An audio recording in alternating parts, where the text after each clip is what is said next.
All right, everybody, this is Ross the Fig Boss. Today we're giving like a little bit of a master class about growing figs in a greenhouse. And as you can see here behind me, I'm in this commercial space, this commercial-sized greenhouse that a friend of mine, local farmer, his name's Chip, shout out to sherwoodseeds.com for anyone that's interested. He has allowed me to use this space and I've been able to really learn a little bit more about growing figs in a greenhouse setting. And I've been growing figs in a greenhouse setting for about 5 or 6 years in my own little space. That's a 6x8 size. And most of the time we've been growing container trees in there, but we've also planted a number of in-ground trees that we've espaliered into a low cordon. I've also experimented really heavily with low tunnels. And so in this video, we're going to talk about not just greenhouses, but low tunnels, high tunnels, basically growing figs at all underneath plastic. So let's start off by saying, what are the real benefits of growing fig trees under a greenhouse? The number one and most obvious benefit is actually getting them off to an early start to the season. The fig is a fall fruit, and typically in most climates will ripen anywhere from August all the way up until frost. And so we want to make sure for those of us in later or shorter season climates that don't have about 150, you need at least 150 to 180 frost-free days to reliably ripen a crop of figs off of an early to ripen variety. And so if you don't have that, and you don't have that warmth in your summer, it's a great idea to use a greenhouse. And typically with a low tunnel, even a high tunnel, they're relatively easy to construct and even take down. If you have something like this is the best of you can get. And so in this space, I'm able to bring in my fig trees well before my last frost date, wake them up at an early date with this extra heat units that they get that warms up the soil, increases their metabolisms, and that's really the main indicator that tells them to wake up from dormancy.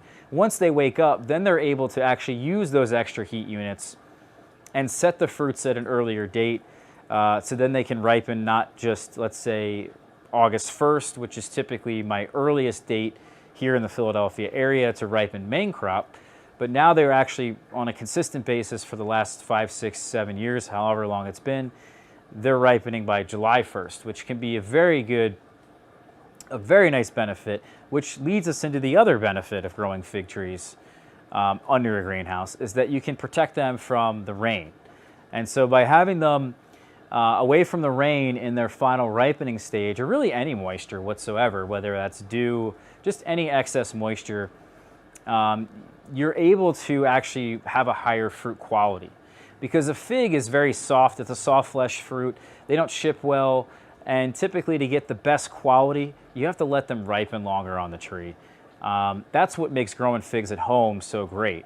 But even for a commercial grower who wants to sell their figs, and you live in a very rainy place, you really should be growing them under plastic of some kind to protect them from the rain, because that rain, what it does is, not only does it ruin the quality, but you can also see a lot of spoilage and mold and fermentation, even an increase of fruit flies that way that might lay larvae into the fruits, and that's not good for sales. But also, what ends up happening, and this is kind of the mechanism here, is that the skin of the fig is rather susceptible to rain. Again, it's soft. In that final ripening stage, when it's swelling and getting softer and actually becoming sweet and edible, that's really when it is susceptible. It's really susceptible, again, I just want to make this clear, in that final ripening stage. It's not like if we had a really warm August or the perfect conditions in August that the figs would, because of that, be really good in September. It doesn't work like that. Whatever the climate is, whatever the temperature is outside and the humidity is outside, while they are ripening, is the main indicator of how they will taste and what the quality will be. So it's really critical there to actually protect them from the rain if you're growing them in a humid place.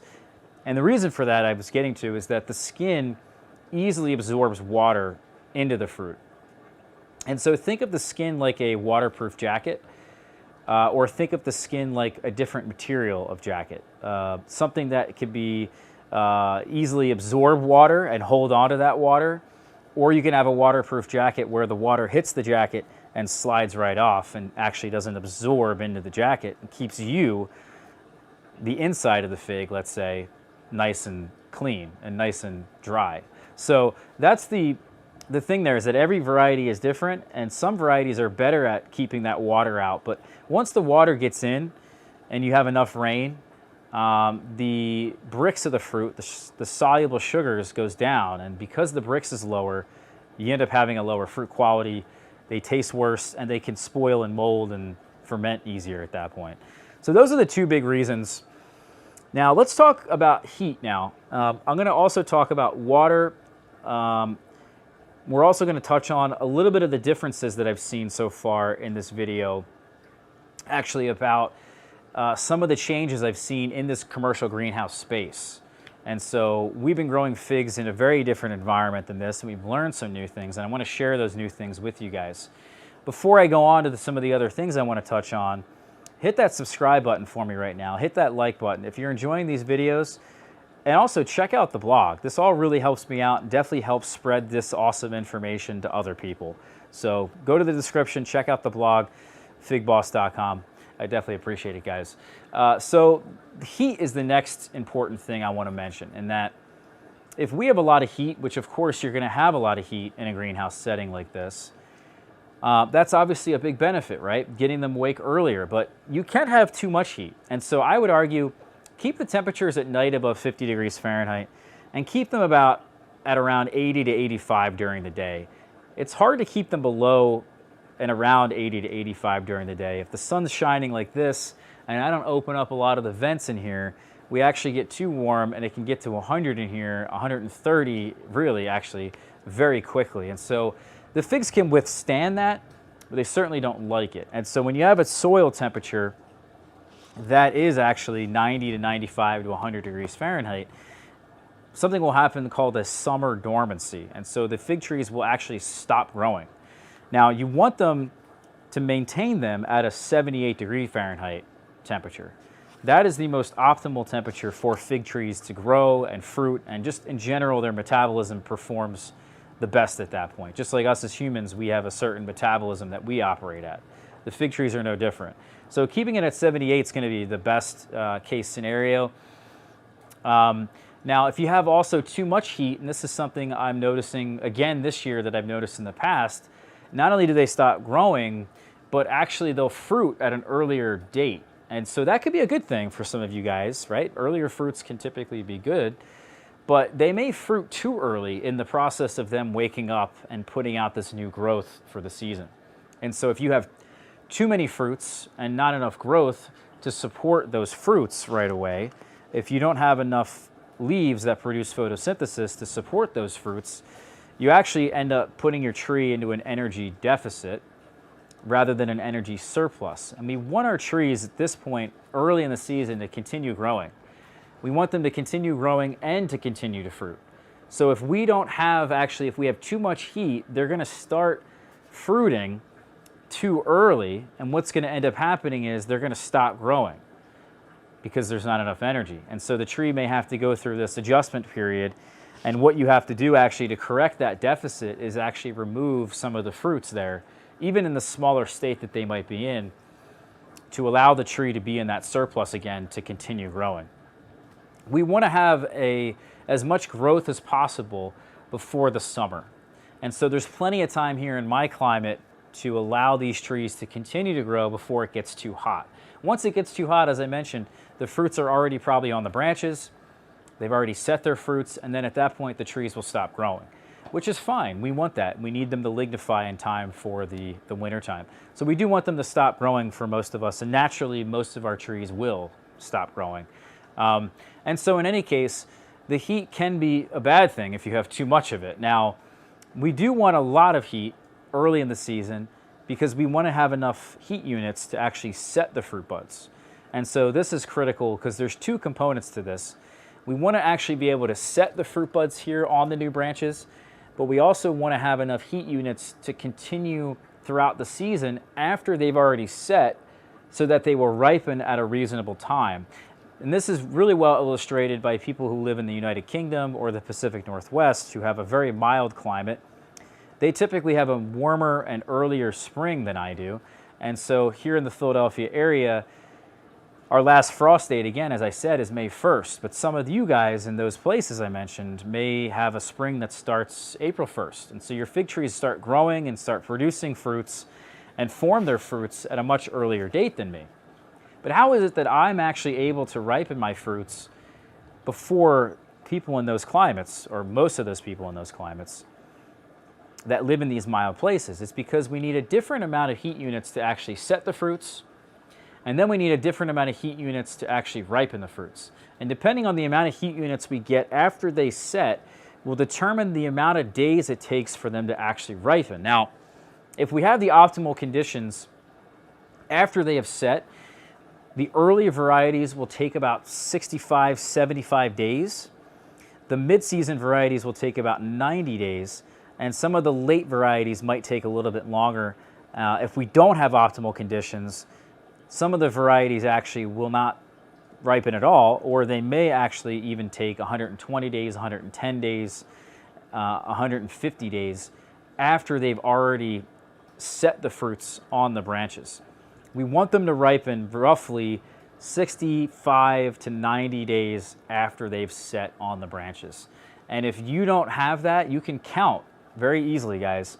Once they're visible here on the branches and they form these very small figs that are pea-sized or even smaller than pea-sized, you can start counting from that date, or at least make a note, and then make a note of when they ripen. And you can count the number of days in between that, and you can determine how good of a job that you did as a fig grower. And so that will determine basically if you need to increase the heat, or maybe you need to lower the heat depending on where you guys are growing. Typically though, the more heat you have, the earlier they're gonna ripen. Again, you can't have too much heat. So that's the factor there about the heat. It's all about the soil temperatures, maintaining that at the right temperature. And those are kind of the ramifications of having too much heat or not enough heat. So let's talk about water now. Water obviously is something that's needed as the trees are in warmer temperatures and also as they wake up. Part of waking up is actually rehydrating the roots. So definitely give them some water if you're trying to wake them up. And then I would also focus on giving them a lot of water in this beginning stage of growth. As I said, we're trying to get them to grow as much as they can to set as many fruits that they can before the summer comes in and things get too hot. Water does cool things down in the soil. So you definitely want to water for more than one reason, obviously, not just to give them water and that they need water, but to also make sure that they are staying a bit cooler and continuing the growth. Water is the on or off switch of growth. If you stop water, the tree will stop growing. Just like if you have too warm of temperatures, the tree will stop growing. If you have too cold of temperatures, the tree will stop growing. But water really, once we're in that growing season, is going to control how much the trees grow and how much they don't grow. And so if you want them to grow, continue giving them water. If you don't want them to grow, lower that water. And again, into the summer, as things get warmer, you have to give them more water depending on, because it's going to be warmer in general. So the warmer the soil is, the more evaporation there is, and also the more these trees uptake that water and transpirate that through their leaves. And so with more leaves, you need more water. So essentially what I'm trying to say is that you want to give them enough water and a lot of water this time of the year before they actually set the fruit buds there on the branches. And so that's a key part of growing them in a greenhouse, because it's kind of hard to overwater them in here. It's just too warm. If anything, we have to come in here multiple times of the day. And I've actually just hooked up my irrigation. You can see here with the spot spitters I've set up, a drip irrigation. And I'm now on a timer watering them twice a day. They're getting about, what I should use is the 3.6 gallons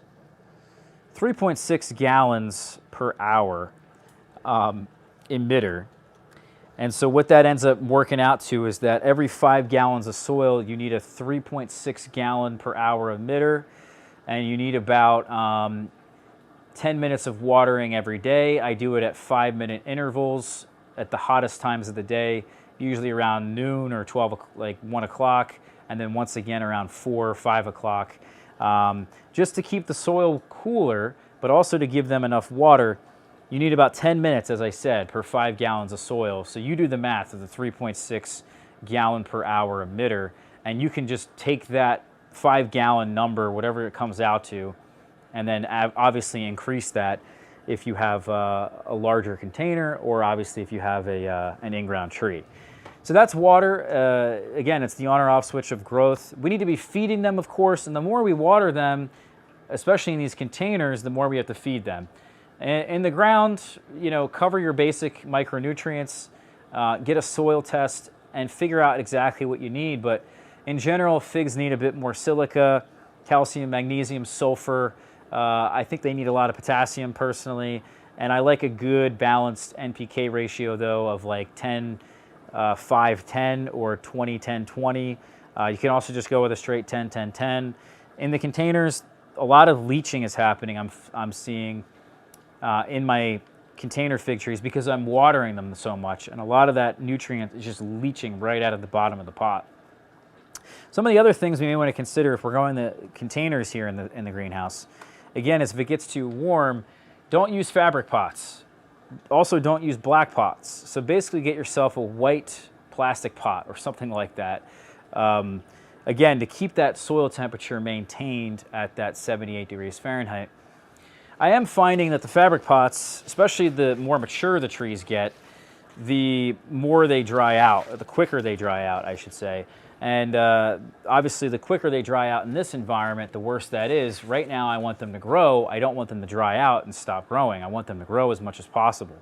So plastic's the way to go. Now, I don't really have any white plastic pots. I just have these black ones here because this is really what you need in the Philadelphia area and places north. But for most of you guys in the South, I probably wouldn't be growing in black plastic pots. I would try to grow in another color, something lighter. And that's for people definitely in California, like Southern California, Arizona, Texas, Florida, and places like that. You know, this black plastic, again, it's gonna be real hard to keep the temperatures cooler in these pots. And then kind of lastly, let's talk about light. And so one of the things I've noticed this year with the light, and I'll show you guys the trees. I know I've been standing here the whole video, but I will show you guys the trees, and that there's a pretty darn big difference this season because this greenhouse, this commercial greenhouse area that we have here is in full sun. Well, it's in sunlight all day. Now at home, where I normally grow my fig trees, I don't get all that much light. And so because I don't have access to a lot of light, I'm noticing that my trees in here, this is the first season they've been in here, they are behaving quite differently. And because they have access to all of this extra light, what's happening is that the trees are branching out in a lot of different places. And they are activating essentially a lot of buds. This is a tree here that just woke up, and you can see how many buds on this branch are actually starting to grow. It's quite a lot. And so if I count them, we got 1, 2, 3, 4, 5, 6, 7, 8, 9, 10, 11, 12. There's about 12 buds, including the apical bud, that are actually leafing out. And this is great because the more buds we have that actually receive the right amount of light to set the fruit buds, as they grow, they need a specific amount of intensity and duration of light to set the fruit buds. But if we can have more of those that actually receive that light, we typically, and just in a general statement, will actually ripen and produce more fruits on our trees. So we want to have a lot of these fruit buds.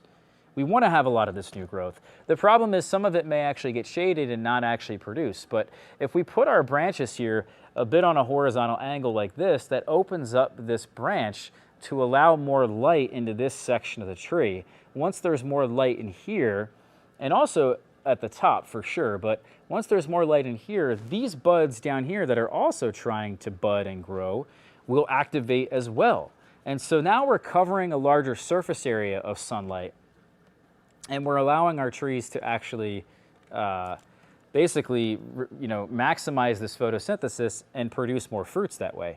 More fruiting branches, more fruits. So this is sort of naturally already happening without any help that I'm giving them in terms of staking and limb bending here. You can see I've used some of these devices here to actually bend the limbs to get more of that branch on an angle to activate some of these branches down here. And you can see this branch here is already doing that actually. It's on an angle. There's a branch right back here, a branch there, and so on all the way up the branch. And so now we have just a ton more of these branches that again are forming more fruits, more branches, more fruits. And then we are maximizing that sunlight. And this space in general, because we already just have more sunlight than I normally do, I am seeing an increase in these branches as soon as they wake up from dormancy.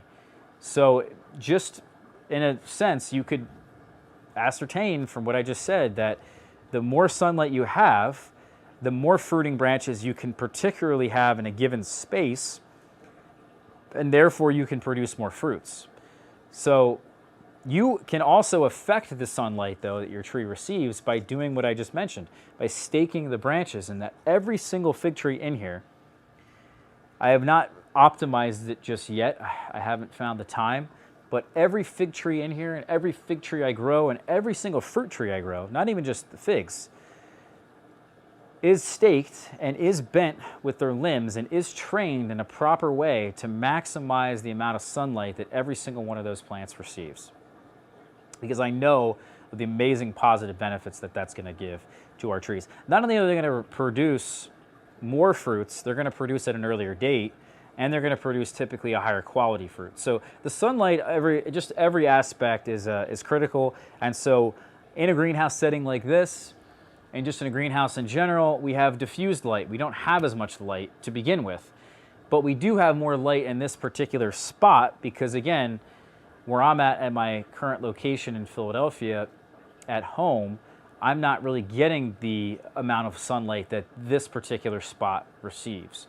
So it's been a nice learning experience. Well, really reaffirming what I've already sort of learned with the sunlight and seeing it here full force. It's a pretty obvious difference. The other thing is that once we have more of this, other thing that we've learned, by the way, once we have more of these branches, we have more leaves, right? The more leaves we have, the more water we need, because the more of that transpiration is occurring. And so numbers that I've said in the past in terms of watering is very different based on how warm it is and also based on how many leaves are on our tree. And so if you have a lot of leaves, you're going to have to water a lot more. And so that's just obviously a nice little difference right there. And just across the board here, guys, I would say those are probably the most obvious differences that we've learned so far. And then those are really everything that you probably need to know about growing figs in a greenhouse. I think you guys are pretty much set. And I thank you everybody here for watching. Please, if you haven't already, hit that subscribe button, hit that like button, and check out the blog, figboss.com. I will have a comprehensive guide to go along with this video, and we'll see you guys for the next one.